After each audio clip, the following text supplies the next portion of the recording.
दूसरा है तत्पुरुष समास। जिस समास में दूसरा पद प्रधान होता है उसे तत्पुरुष समास कहते हैं।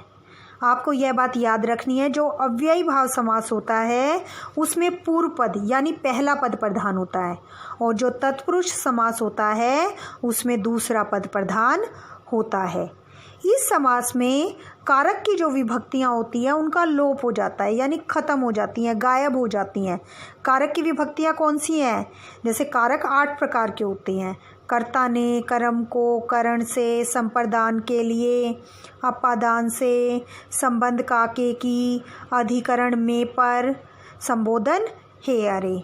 तो इसमें से पहली कर्ता वाली और संबोधन हे अरे, ये कट के जो बीच की 6 कारक विभक्तियां हैं उनका लोप होगा। सबसे पहले है कर्म तत्पुरुष समास।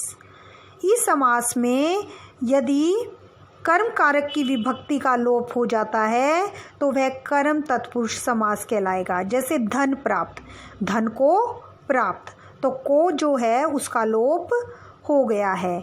शरणागत, शरण को आया हुआ। यश प्राप्त, यश को प्राप्त, को जो है कारक विभक्ति उसका लोप हो गया है।